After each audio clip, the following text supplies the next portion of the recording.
Ako ng cake, banana cake, at tatlong ingredients yung ihalo ko dito na flavor niya. So, una is maglagay ako dito ng 2 egg.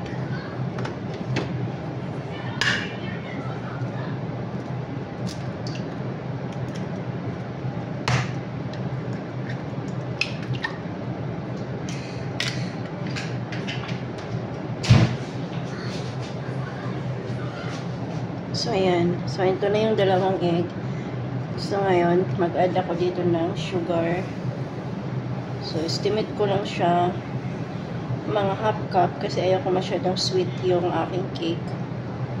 Kasi, yung banana ko is sobrang ripe na, matamis. So, hindi na pwedeng nakamitin. Gamitin ko lang siya ng squeezer or wires.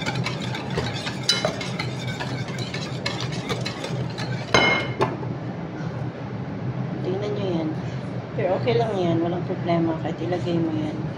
Hindi ko mamamatay kakain ito. Sobrang ripe na yung banana. Yung saging. Tuhin mo lang siya. Sobrang tamis nito. Green pa to nung nakarang araw. After 2 days, para na siyang mabubulok. Tamis. Yan.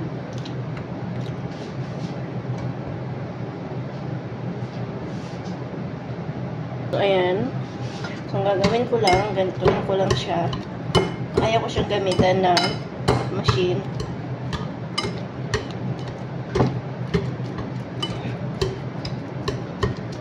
Kunting ganon-ganon lang siya.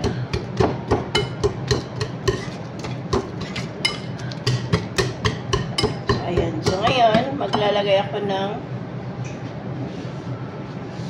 2 tablespoon na milk powder. Half cup na tubig.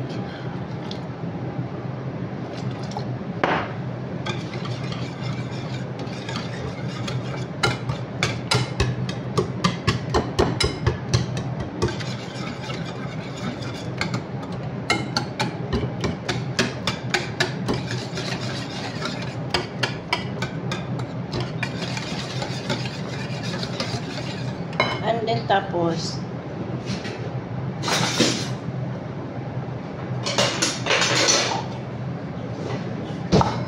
gamit ako dito ng strainer para masala yung dumi ng minsan kasi may itim dito sa. So ang gagawin ko dito guys, hindi ko siya lahat ibubuhos muna. So while nagabuhos ako ng flour, kailangan ganituin ko siya para matansya ko kung gaano kadami pang idadagdag ko na flour or harina.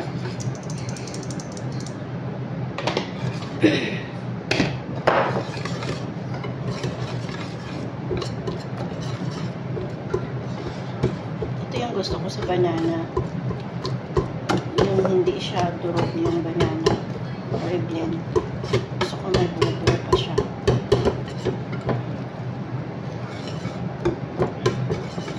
So, another pang dagdag. So, padahan-dahan lang.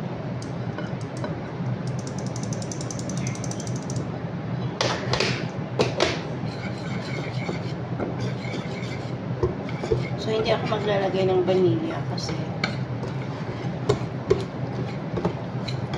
mayroon na siyang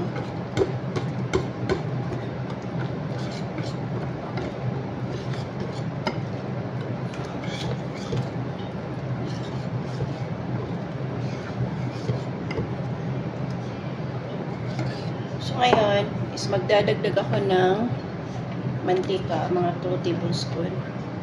Dito lang takip sa mantika yung ilalagay ko. Oh, diretso.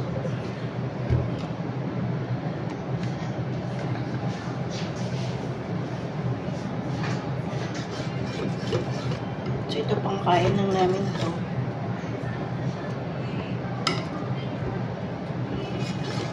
Kasi matapon yung banana, sayang naman. So, gawin natin kapakinabaw. So, need pa natin dagdagan ng flour ang ating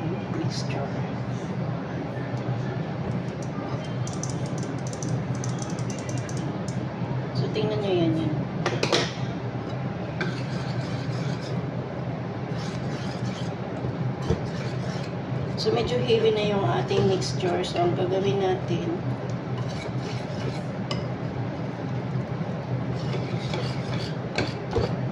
lalagyan na natin siya ng 2 teaspoon na maliit kasi ito eh.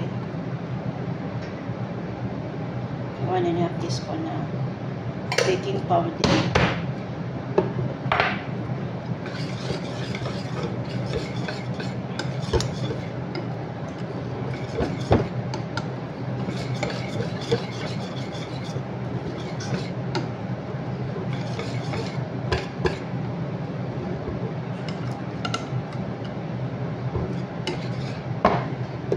Tapos, dadagdagan natin siya ng baking soda.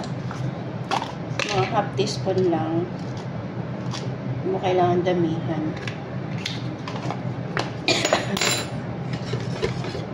Tapos, mix ulit. Then, i-rest natin siya ng mga 2 to 3 minutes bago natin siya ilagay sa ating baking pan. So, ganito po yun ang gusto ko. Ayan.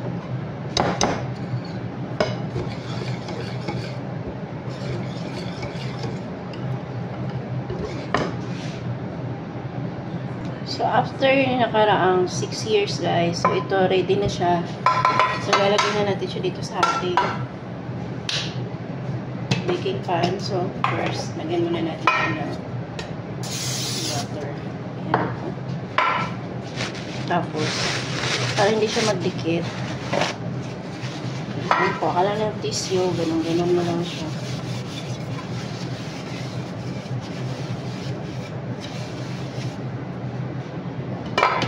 Then, ilagay mo na siya dito.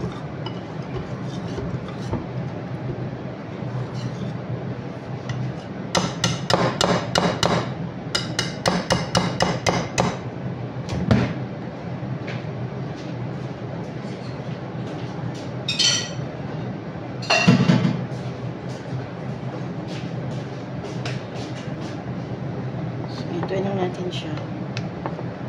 Tapos, lagyan natin siya ng kunting flour lang. Idadash natin yung flour dito sa ating baking pan.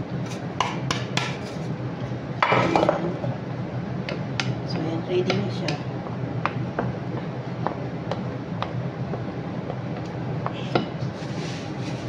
So, ngayon, ang gagawin natin is lalagay na dito yung ating mixture.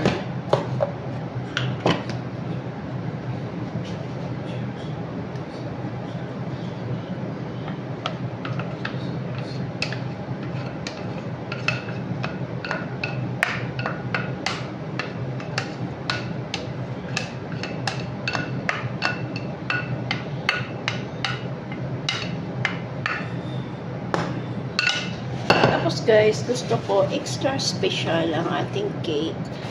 Lalagyan ko siya ng resin sa ibabaw. Kasi gusto ko ng resin. Kaya ko siyang ilagay. Optional naman kung gusto nyo. Kung ayaw nyo naman, bahala kayo sa buhay nyo. So, yun na.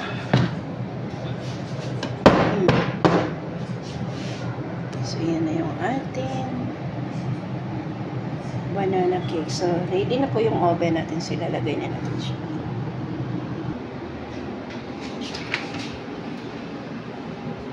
I-bake natin siya ng mga tingnan natin 15 minutes. Kasi mainit po yung apoy. Ayan.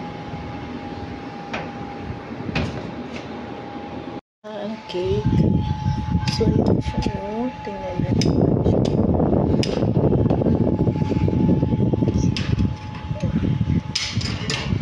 Iyan muna natin siya ng mga ilang minute. Lagyan natin siya sa sobrang init. Ito na.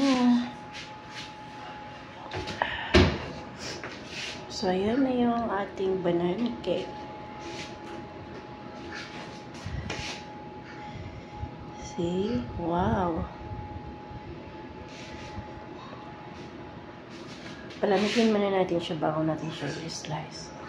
So, tingnan mo kung ano siya tumulo. Almost half.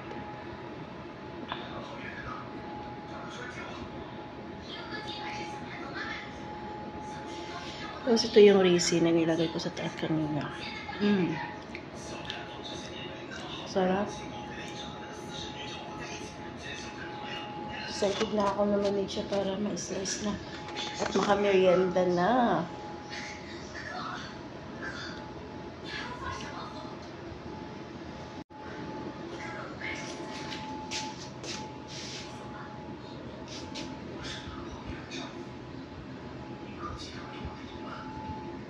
Na tayo ng cake. So, ito na yung ginawa ko kanina. Medyo malamig na siya. Tanggalin na natin siya dito sa ating baking pan.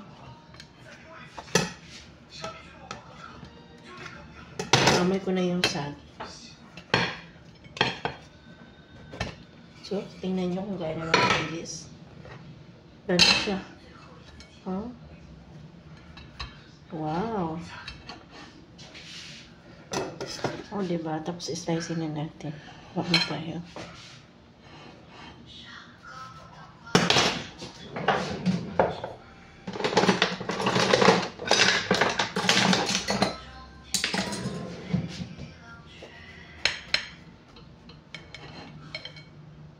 Wow, nice! Tingnan mo yung ginawa ko. Rego! So, ang cake ko, pang merienda, it's ready na. May merienda na kami. Mayroon pa tayong mainom. So, tingnan nyo kung gaano ka-fluffy yung aking cake ko. Diba? Sarap. Tingnan talaga. Sarap. Wow.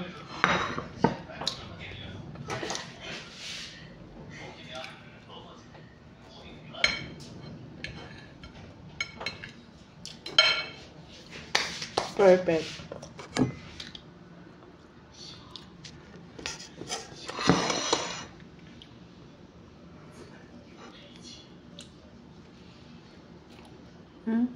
Ang harap ng